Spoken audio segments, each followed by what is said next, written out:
Bienvenue. Aujourd'hui, on explore un sentiment très partagé, la solitude. Bonjour.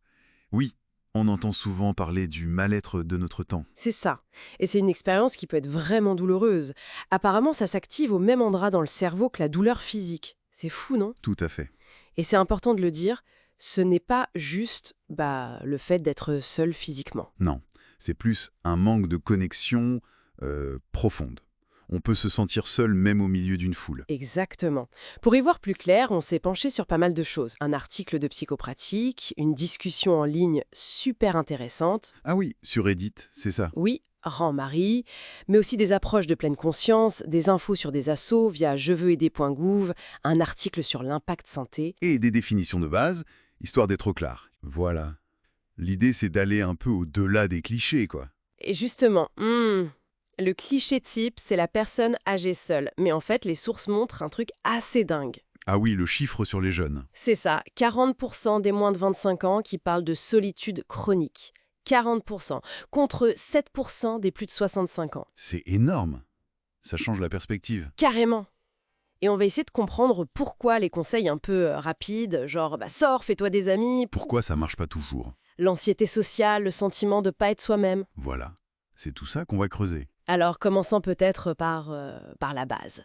C'est quoi, au fond, cette solitude? Les sources parlent d'un signal d'alerte, Un signal. comme la faim ou la soif. Un peu, oui, lié à notre besoin fondamental d'attachement, une souffrance sociale qui nous dit « attention, besoin de connexion D'accord, c'est intéressant de le voir comme ça, comme un besoin vital. ». Et ce signal, il a des effets. Il peut modifier notre perception. Comment ça?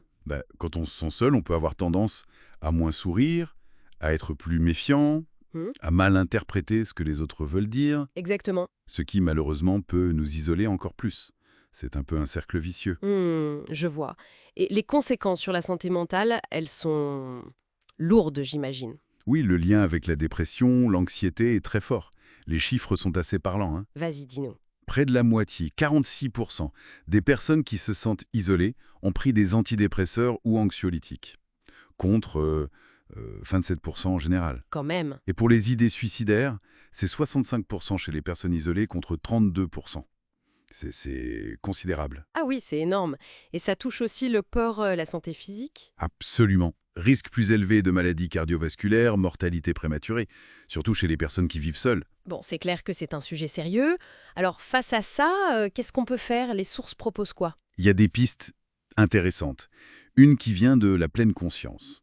C'est l'idée peut-être un peu paradoxale de revenir chez soi. Revenir chez soi? C'est-à-dire, Se reconnecter à soi, à son corps, à sa respiration, marcher en conscience, faire les choses du quotidien, vraiment en étant présent. et accueillir ce sentiment de solitude. Lui dire en quelque sorte « Ok, je vois que t'es là », sans forcément chercher à la fuir tout de suite. Prendre soin de sa solitude, en quelque sorte. C'est assez contre-intuitif, mais puissant comme idée. Tout à fait.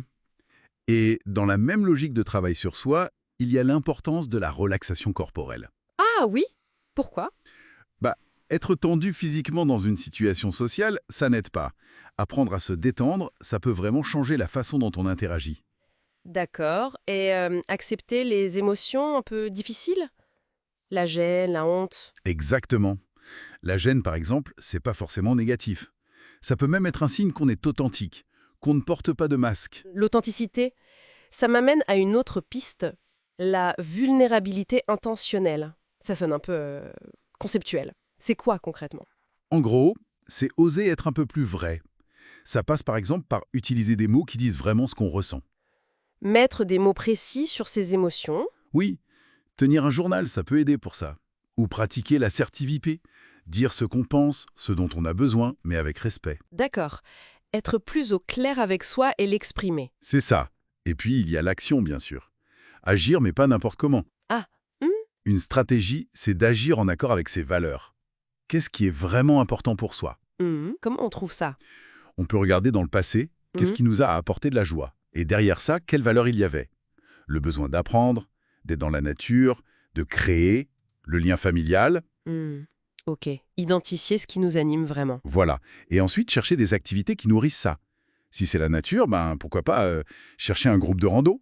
Via Meetup, par exemple, comme Mm. c'était suggéré dans la discussion en ligne. Tout à fait. Ou si c'est la culture, aller à des conférences, fréquenter des lieux comme le quartier de la BNF à Paris qui était cité. Et d'ailleurs, cette discussion donnait plein d'idées pratiques, non? Oui, c'était très riche. Des choses simples, trouver un café sympa et y aller souvent. Créer une habitude, un point d'ancrage. C'est ça. S'inscrire à des cours, un atelier céramique, que sais-je. Trouver des partenaires pour une activité précise, jouer au billard, aller à des concerts. Tiens, pour les concerts, il y avait des outils cités, non? Lilo, Dice. Oui, pour se tenir au courant. Ou même apprendre un truc nouveau à plusieurs, comme le langage Python. Et le bénévolat aussi, c'était une piste? Absolument. S'engager dans une association, je veux aider.gouv, liste plein de possibilités. Comme écrire à des personnes âgées avec une lettre à sans sourire? Par exemple. Ou rejoindre le secours catholique, la protection civile. C'est une façon de créer du lien et de se sentir utile en même temps. Sans oublier les lignes d'écoute et les groupes de soutien, bien sûr. Évidemment, ce sont des ressources précieuses. Bon, en résumé, la solitude, c'est complexe, ça a des impacts réels, mais il y a des pistes pour y faire face qui vont plus loin que le simple sort de chez toi. Oui, des pistes qui parlent beaucoup d'authenticité, de reconnexion à soi et d'action qui a du sens pour nous. Exactement. Et pour finir, peut-être une question à laisser en suspens. Je t'écoute. Et si on arrêtait de voir la solitude juste comme un problème à régler, un ennemi, si on la voyait plutôt comme un signal, une sorte de boussole qui nous indique nos besoins relationnels profonds. Intéressant. Plutôt que de chercher à tout prix à combler un vide venu de l'extérieur, qu'est-ce qui se passerait si on commençait par cultiver un chez-soi intérieur, plus solide, plus accueillant?